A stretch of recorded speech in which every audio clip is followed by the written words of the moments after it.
Welcome to the Superhero Leadership Podcast, hosted by former CEO of Marvel Entertainment, Peter Cuneo. Listen as he explores outstanding leadership through the lens of successful superhero leaders. Here's your host, Peter Cuneo. Today's guest on Superhero Leadership is a trailblazer in public service, historical stewardship, and leadership under scrutiny. Dr. Colleen Shogan made history as the first woman confirmed as the Archivist of the United States, where she led the National Archives through one of the most politically charged periods in recent memory. Before that, she served as director of the David M. Rubenstein Center for White House History, and she held senior roles at the Library of Congress, the Congressional Research Service, and on commissions marking milestones like the Women's Suffrage Centennial. A Yale-educated scholar, best-selling mystery author, and first-generation college graduate, Colleen brings both intellectual depth and personal grit to every role she takes on. Today, we'll talk about what it means to lead with integrity, how to stay focused when the political winds swarm around you, and what leadership looks like when the stakes include the very preservation of our democracy. Colleen, so happy to have you with us today. I'm excited to be here. Well, thank you. And it's going to be a lot of fun. There's some things today that are a little bit different than what we do. Today we're talking about leadership in public institutions and politics and what have you. Those are areas we haven't covered so much. And in your case, that leadership encompasses what we also call thought leadership. There may not have been hundreds of thousands of people working for you directly in some cases. In some cases, there were quite a few, but also thought leadership and how important that is. We usually start, though, by asking people about how they grew up. What was it like being young? What planted the seeds for learning the instincts of leadership in your case? Because we do see when we talk to people a lot of parallels about early life and their personal and professional experiences. Can you tell us a little bit about that? Well, I grew up in a town called North Huntington. It was coupled with another town called Irwin, about 15, 17 miles outside of Pittsburgh, east of Pittsburgh. And if you ever drive on the Pennsylvania Turnpike, you go past the Irwin exit. So a lot of people know it as Irwin. That's why I usually mention it. And it is a working class suburb outside of Pittsburgh. It's a diverse place in that there were many, many immigrants, mostly Eastern European, but from many different places that I grew up, in fact, right next to me. I have first-generation Americans grew up next to me, which was really formative for me. My parents were very good people. I would not say we were super wealthy, but I hit the jackpot with them. I hit the lottery because they were very focused on education. Neither of them went to college, but they really put a premium on myself and my brother to go to college. And I had a little bit of an unusual upbringing because my brother is 12 years older than me, and there's no children in between. So there was a decision made early on, I don't know, by my mom or my dad or both of them, that you can imagine growing up that you really can't have two conversations going at once with like a 5-year-old and a 17-year-old. You really just have to have one conversation. And for whatever reason, they defaulted to my brother. The conversations were kind of adult, level conversations that you would have with a high schooler. And I had to follow along. And I think that was one of the things that I learned really early on was the value of listening, because I didn't understand everything that was going on. You can imagine why that would be the case. But I found that if I kind of listened really well and paid attention, that after a while I could patch things together and I understood a lot. I remember when I was 4 years old, the Iran hostage crisis was going on. And it was, I'm sure it dominated the news in the United States in 1979. And I remember that because the TV was always on and they were talking about it. And of course, my parents talked about it with my brother. And I listened to those conversations, and I understood, probably not all the intricacies, but I understood what was going on and why that was important and why they were concerned. So it was, I think, a terrific childhood. I was academically focused. My dad liked history. He was a draftsman, so he was not a historian or did not work in the history field. But when we would travel locally and when we would go places for vacation, he always wanted to go to history sites. So at a very young age, I went to Gettysburg with him, and then we would couple that with going to Hershey Park. So he exposed me to the value of understanding history in its firsthand experience of history and how that comes alive. When we went to Virginia Beach, we went to Yorktown to understand what happened at Yorktown. So those were very formative experiences for me. And then I played a lot of sports. And I know from listening to this podcast that you have a number of people that are leaders in sports and in the sports industry. And I'd never played on the professional level, and I didn't play actually in college except for fun, for intramurals. But I played a lot of sports growing up and at the high school level. And I had the privilege of playing for, this is kind of a fun fact about me, I played for the female high school coach who has the most successful, most winningest record in American history.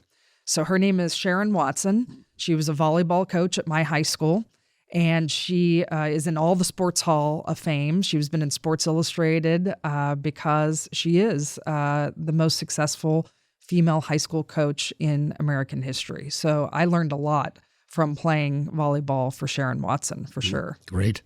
PeterCuneo.com is my website and talks about leadership and so on. If the audience wants to go and look at that, I do have a list of 15 different things that I recommend for young people to learn leadership. And one is team sports. And I have performing arts as well, which I consider a team sport. Disparate people getting together with one common goal, and you know whether it's successful or not. A lot of working with different people, different types, diversity, and I think it's a great experience for young people. Sounds like it really worked for you as well. Absolutely. It taught me two things, I think: how to win gracefully. I remember once, this is a funny story, I was on the softball field and we won a really close game. And after we won, I, was celebrating with my teammates and probably like celebrating a little bit too much, but I don't know, I was probably like 12 or 13 years old or something like that. And when I got in the car to go home with my dad, he said, you kind of celebrated a little bit too much after that game. And I said, why? What's wrong with that? We won, and it was a close game, and we played really well. Why is that such a bad thing? He said, you really shouldn't act like that. He said, it's better just to walk off the field after you win. He said, then people will look at you and say, oh, she's not really that excited. She wins all the time. He said, so it's much better to win in that way, win gracefully. And I always remembered that's really important. And then, of course, the other side of it is you learn also how to lose. And you also learn that there's always going to be people who in some ways are a little bit more talented than you, a little bit better than you. I played against some women in Pennsylvania sports that, went on to play Olympic level sports. And believe me, when you play against someone of that caliber, you understand, okay, I might be okay, but this person is really amazing. And that kind of is humbling in a way, and it's good for you. Sure. I want to jump to your role at the National Archives. So let me explain for our audience very briefly, and some of them know from past conversations with other people. I've been on the board of the National Archives Foundation for about 14 years. Another thing you'd find on my list of 15 things for young people is study history, because I believe very strongly you learn a lot about leadership by studying past leaders. I've really enjoyed my time on the archives very much. This is, again, the foundation. The foundation is separate, if you will, from the Archives Department of the United States, which you headed. The foundation exists really just to raise money to fund projects that the U.S. government doesn't have the budget for, projects that the archives puts together. These can be exhibitions, these can be discussion sessions at the archives on history and so on, that help educate Americans on our history. There's no doubt about it that I feel very strongly that particularly young people do not understand our history. Unfortunately, we don't teach civics in public schools anymore, which is staggering to me. So they don't even understand how our government is organized, and now we ask them to vote on very important elections. It's a real problem. But I'm very proud of the work that we do, again, as a separate foundation, raising money to help out, as we did with you on a number of things. You were in that job for about a year? A year and 9 months. Okay. And in the end, for political reasons, you basically were fired by our president for no particular reason that I can think of, except he's mad at the archives for some things that happened with him prior, with different leadership, the whole thing. I'm really interested in what you see as the differences in leadership that are required when one is heading up a public institution rather than a for-profit entity. Before coming to the National Archives, I worked at a number of other like-minded public institutions. I worked at the Library of Congress for many years, including the Congressional Research Service. I worked for the nonprofit, the White House Historical Association, which works alongside whoever is in the White House for the preservation of the White House and sharing of that history, and then came to the National Archives. And I think when you work at a public institution, a federal institution, which those all were, even White House Historical, because it worked alongside the White House, it's really important that you engage in a nonpartisan manner without, and that is not the place. There are other places in Washington, D.C., in fact, all around Washington, D.C., in which it's appropriate to engage in partisan leadership or ideological leadership. But in those institutions, it was my strong belief that you should not when you're leading them. And in fact, your approach to leadership should be nonpartisan, and how you do your job, how you actually execute that job, is done in a bipartisan manner. So it was very important to me, no matter what we were doing that was public-facing, to make sure that when we were providing access to the records of the United States for people to learn about American history or learn about their own personal history or their local history, the history of their family, their ancestry, things like that, that it was I would approach it with the lightest touch possible, because it was our job to provide access to the records. Then we enable Americans to then draw their own conclusions about what those records mean and what that tells them about the trajectory of American history. I always, as I said, I think that the archives is America's best kept secret. Not that it's a secret by choice. The archives has, what is it now, 22 billion documents? 13.5 billion. Okay.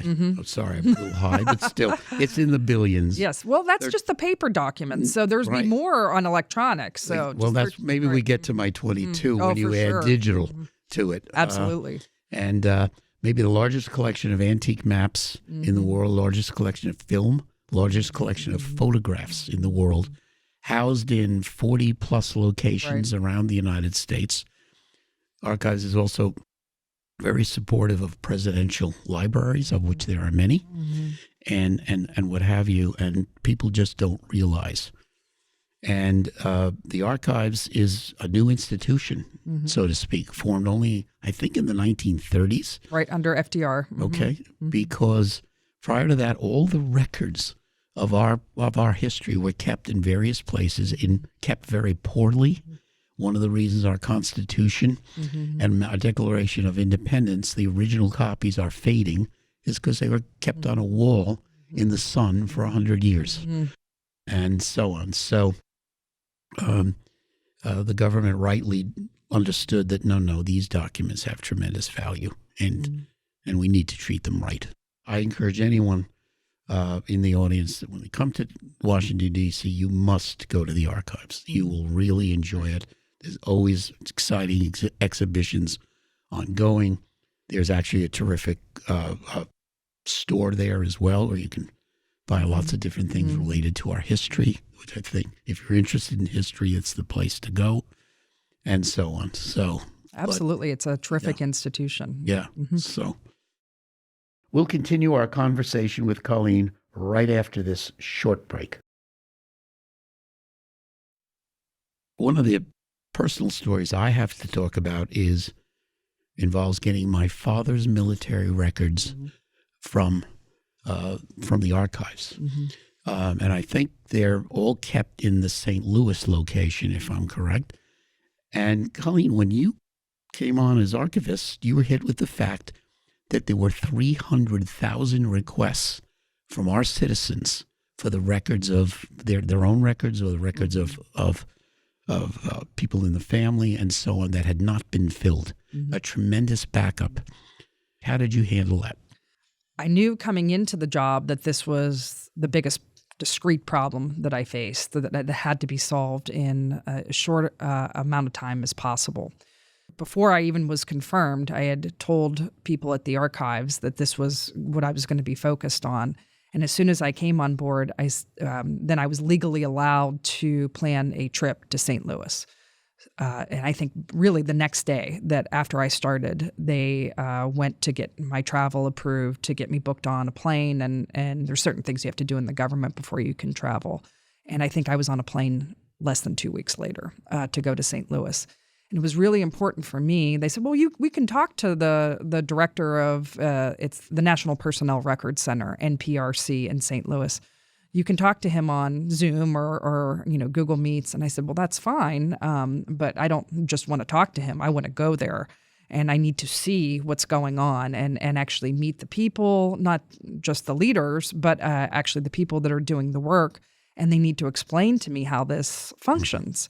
Because you just don't, you can understand a problem from reading a description of it on a piece of paper and have people brief you, but it's much different to see a problem right in front of you and actually go. And Colleen, I have to just interrupt you for a second, because what you're describing is something we also like to talk about here. When we describe effective leaders go and learn in depth what's going on, what it really takes for their people to do their job, to understand the job and the challenges of those jobs and see them in action. So I really appreciate what you're saying about getting involved almost instantly. Yes. It's great. And I think I spent a day and a half or 2 days there, and they took me. I said, listen, this is what I want to do. I want you to show me throughout the building, which is a pretty, sizable building, all the military records are stored there. I want you to show me when a request comes in from a service member, from a veteran or a family member, I want to know, where does that request go? How do you fulfill this request? And show me like an easy request, that's just for the DD-214 or whatever, is pretty simple to fulfill. But then show me a request that's a little bit harder, that's more complicated, where you have to do more research, and take me to an archivist that's actually helping with a more complex request, as well as one that's more easily fulfilled. And so they did all that and walked me all over the building. I got to meet all the different teams. I followed a request, and then I met with all the teams and talked to everyone.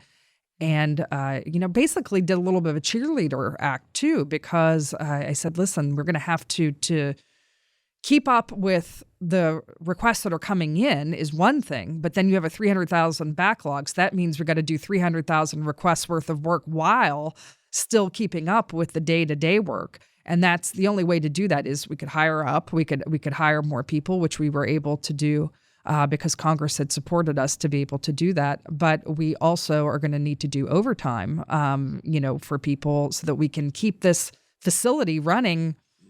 Second shift, we can keep this facility running on Saturdays, on holidays, and we're able to support people that want to come in and do this work. But it's going to be very important. We're going to have incentive pay, bonuses for people that fulfill certain number of requests, because we have archivists technicians that have to go out into these huge, huge facilities of stacks and stacks of records to be able to go and locate that paper record, pull it off the shelf, and bring it back, and then have it scanned, and then have it transmitted to respond to the particular request that has come in. So there's truly a physical element to this job as well. And I said, if you are able to do that, you handle this on your end, I will make sure that you don't have any problems from like the National Archives level per se that could frustrate your ability to make progress or impede your progress. And there were some of those problems, including internet connectivity. We were finishing, this is such a pedestrian thing, but we were finishing a contract with a particular internet service provider who was not providing the best internet service for all of the archives. And the internet was going down, I would say once a week at a lot of our facilities. And the way that it was set up, if it went down at one of our main facilities, the internet service provider ran through our College Park location. So if that would go out, that meant that St. Louis would go out too, because of how the connections were organized. We changed that under my leadership, but at that point in time, that's how it was. And I remember that it went down, and it was in the summer, and we only had about a week or 10 days left on this contract before we were going to switch over to what I thought was going to be a more reliable provider. And they were just not being responsive to us to put it back on, because why would they? We were terminating the contract, right? So I said, I want to talk to the highest person that I can possibly speak with in this company. And I think they ended up putting me on with a senior VP. I said I wanted to talk to the CEO. I think they put me on with a very, very high-level senior VP, and I was on video with her. I said, listen, this is how this is going to go. If you don't get this up and running, I'm going to contact everybody over in Congress. I'm going to contact the chair and the ranking member of the House Oversight Committee and Senate Government Affairs and Homeland Security and Government Affairs. There are 2 oversight committees, and I'm going to tell them that you are impeding our progress. And the reason why we're not getting these requests done is because of your company. And I'm going to give them your name and your email, and I'm going to say, it's not me. This is what it is. And she said, well, that sounds like a threat to me. I said, I don't think it's a threat. I said, it's just what I'm going to do. I said, I wouldn't put it as a threat. I think it's just exactly what I'm going to do if this internet's not turned back on and in a timely fashion. And it was on within a few hours. So sometimes you just have to stand up. And I had promised the staff in St. Louis and the leadership in the St. Louis facility that if something like that happened, that I would be the one to run interference for them. They were keeping up with their end of the bargain, so I certainly had to keep up with mine. Colleen, another one of the principles that we talk about, and we have this list on petercuneo.com as well, which is we call 32 Essentials of Superhero Leadership. Mm-hmm. And one of them that I get a lot of comment on says, be ruthless when called for. Mm-hmm. And in a way, I love this story you just told, because it's exactly what I'm trying to get across. Right. They were screwing the Americans. They were screwing basically all Americans. Right. That's simple. Right. And I know they probably didn't know what they were doing that was going to affect veterans, but I explained the whole problem, and they said, listen, this is a big deal. You don't want this heat. No. And it turned out they did not. No. Well, I obviously think you did exactly the right thing. And hopefully they learned something, got a lesson from it. Very interesting. And finally, you did get the backlog. Yes, we did. Yes. How long did that take? Only about a year. Okay. Only about a year. It was exactly in the time frame that we had predicted. Everything stayed exactly as the plan was written, and I would check the numbers every week. I had a weekly report that came to me personally, not to one of my senior people or anything. It came right to my inbox. I would print out the report. I would look at it, and I would look at the number that we got done, and look at the target where we were supposed to be. And if we fell off in a particular week, which sometimes there was a little bit of a fall off, I would immediately email our leadership in St. Louis and say, hey, what's going on here? Why were we 5,000 requests off or 2,000 requests off? And there was always an explanation for what it was and say, well, okay, well, how are we going to get those back so that we can get back on track? And then there was there would be another plan for that. You brought, and all the people in St. Louis that were working on this probably created a lot of happiness for a lot of American families when they finally got these records, basically learned a lot more about their loved ones. Yes. Than they knew before. And in some cases, they're really important because laws change all the time. And, so the shift about benefits that are due to veterans, if they've experienced certain conditions in their service, then they might be entitled to additional benefits. And when those laws change, you need the records to be able to prove it. I'll be back in a moment with more of Superhero Leadership. Stay with us. So is it fair to call you a presidential scholar, historian? Yes. I'm a political scientist, so I'm not a historian, but that was my area of expertise. That's was what the I presidency. Thought. Yeah, okay.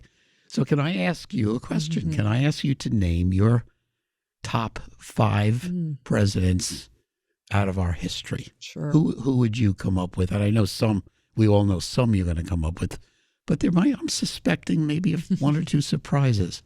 I get asked this question with some frequency, and sometimes, it can depend on the day how I answer it a little bit, but I never waver. I think you have to. Every person's list is going to include George Washington and Abraham Lincoln, and you just have to, because Washington, his service to the country, and most notably, actually, the fact that he resigned and rejected power at really critical moments. He resigned his commission in the Revolutionary War even before he becomes president. Then he serves 2 terms, and then he walks away and returns back to Mount Vernon. Both of these actions are incredibly important for American history. Do you feel it's true? And I've read this, and I've read a bio of most of the presidents, inch-thick books on this. He could have theoretically been the king of the United States of America if he wanted to be. When the government was being formed, he was that popular and that powerful. Incredibly popular. Yes. And I think there were people who wanted him to be the king, even though they had fought a revolution to throw off a particular king. Some weren't adverse to monarchy itself. They just didn't like George III or George III's ministers. And once they were rid of him, they thought, well, okay, we can, George Washington will be a good substitute.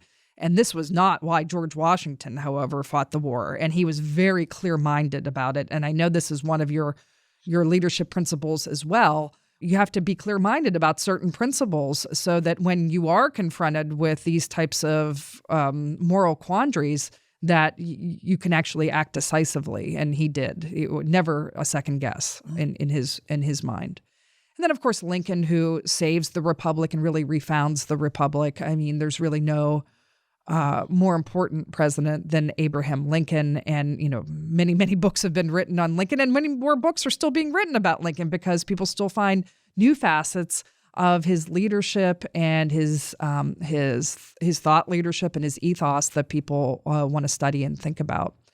And then after that, I think everything gets, a little bit subjective, and you can talk about all kinds of different presidents. But I have a whole bunch of different presidents, not necessarily for their entire presidency, but for things that they, approaches to leadership that I thought were interesting.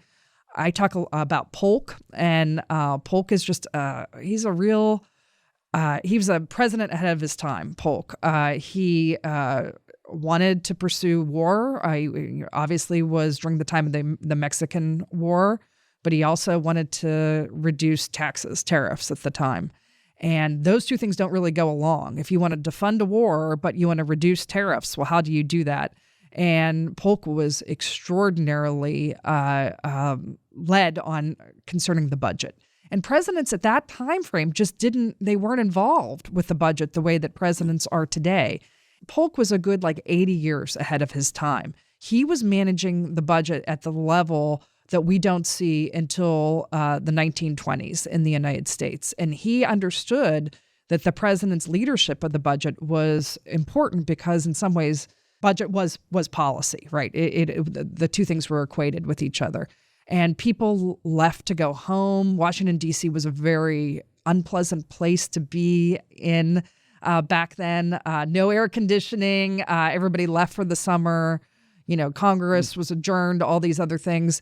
And Polk stayed. He didn't go. He didn't leave. He stayed. And he would make these heads of bureaus come before him and justify their budget. And they weren't allowed to sit down. They had to stand. And he was sitting at his desk. And he would go through their budget line by line. Can you imagine the president doing this? And interrogate them. It was like his own little private committee hearing that he would have.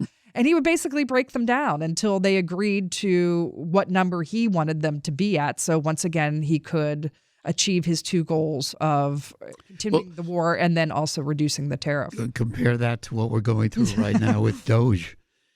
Different approach. Different approach. Yes. Yeah, I mean, and Polk did his homework too. You read his diary, and I when I was doing some dissertation research, although this didn't actually end up in my dissertation research, I came across Polk's diary, and it was fascinating because he kept really careful accounts of these interactions. And he didn't go into this blindly. He knew what he was talking about. When you came in front of him, you better be prepared. So that was just extraordinary to me. I always just, when I learned that story, I just always kept it in the back of my mind. I'm a big fan of Ulysses S. Grant. All the time I was at the archives, I talked about Grant. We would bring out a lot of Grant records because I think Grant is one of the biggest mysteries in American history. And I've talked to some of our great biographers of Grant, Ron Chernow, Ron White, and I've asked them the same question. How did this man who was selling firewood outside of St. Louis and barely could make enough money to put food on the table to support his family, how does, in a few short years later, how is he becoming, the most powerful man in the Army of the United States? There's not really a great answer to that because no one, you can have different guesses about it. Like there was always leadership within Grant. It just hadn't come out. These were the right scenario.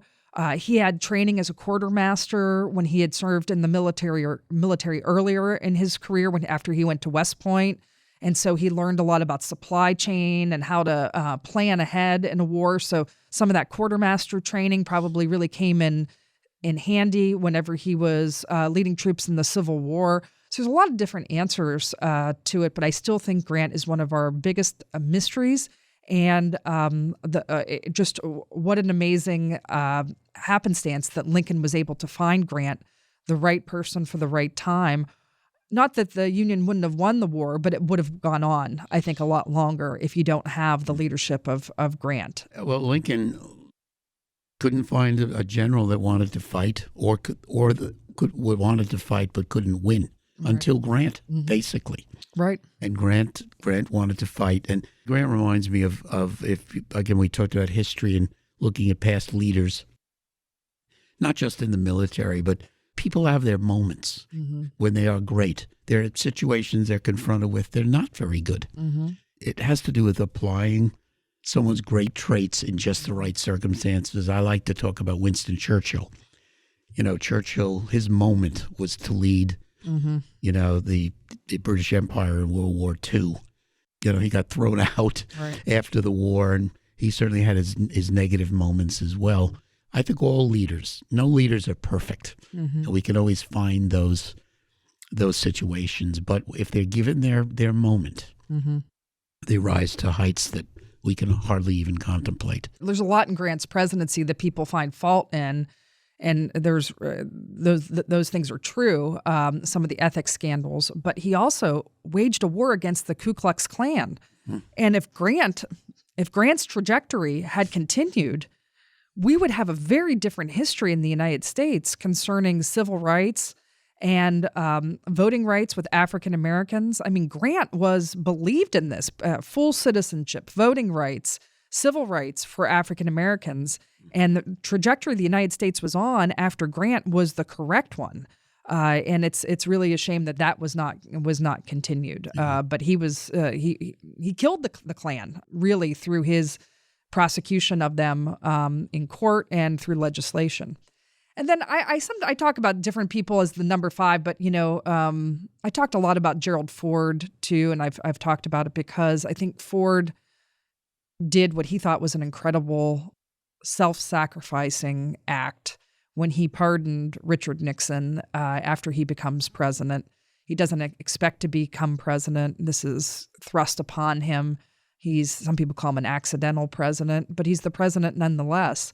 And he faces this fractured country that has undergone this national tragedy and turmoil after Watergate. And he figures out the one thing that he can do is to try to mitigate it or end it. And he knows pretty much when he signs that pardon that he's most likely signing away the end of his political career, that it will be very, very difficult for him to run for election in his own right. But he does it anyway because he thinks it's good for the country. And what more could we ask from our leaders than putting the good of the country ahead of himself or herself?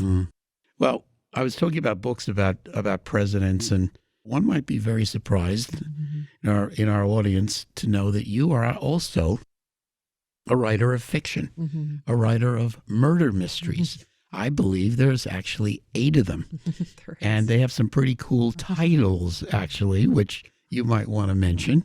I'm always amazed at people that I meet when they have so many facets, so many sides to them.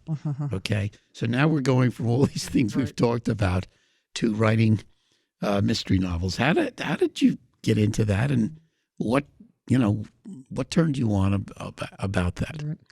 Well, you had asked me earlier about growing up, and I talked a little bit about my dad. My mom was a great reader. She loved to read, and even when I was growing up, we would set certain time of the day in the summertime aside for reading, and she would read her books. She loved mysteries, so she read mystery novels sometimes. But she also read Ellery Queen magazine. She loved the short stories in there.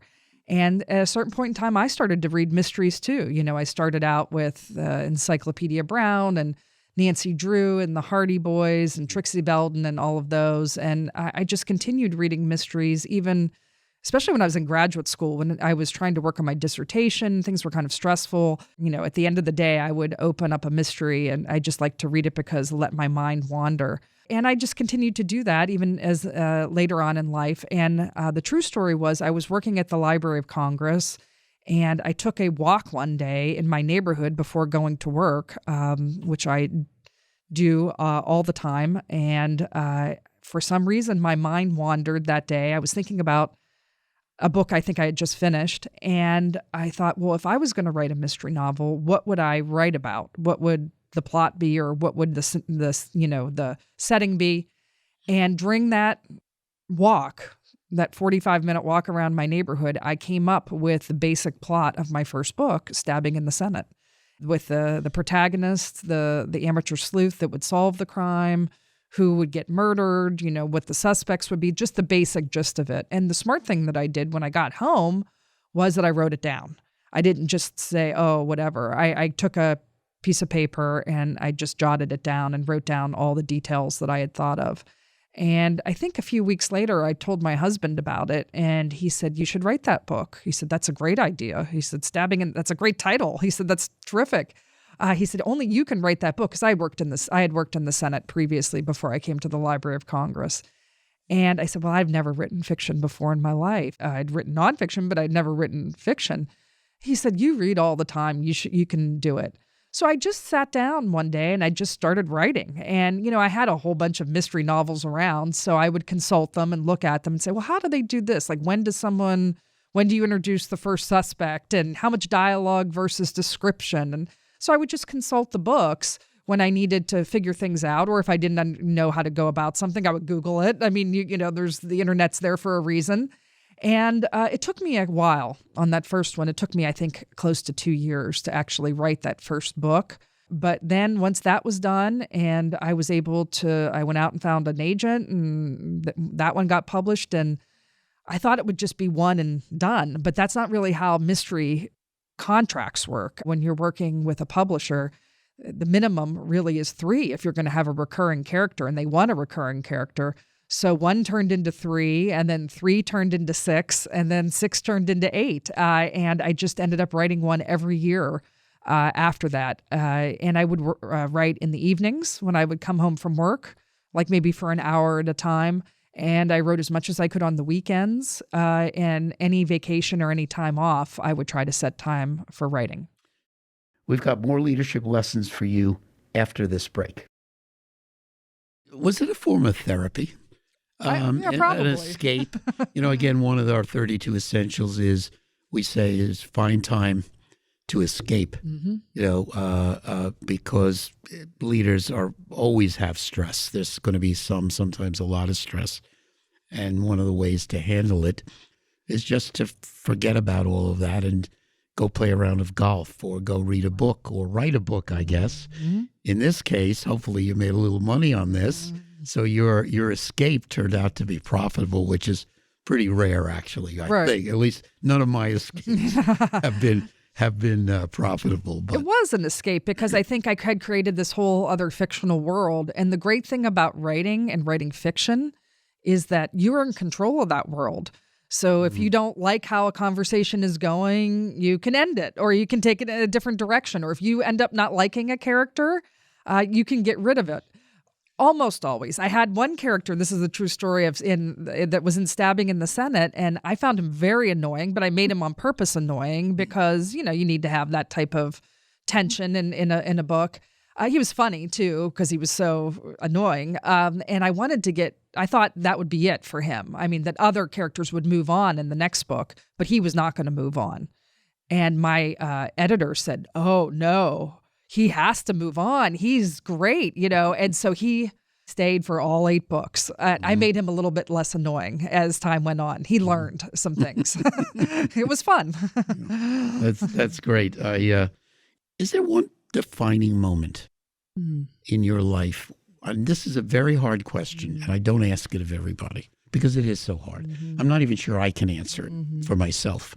So I'm telling you up front, this is an unfair question, but I'm going to ask it anyway because I sense your answer might be kind of interesting.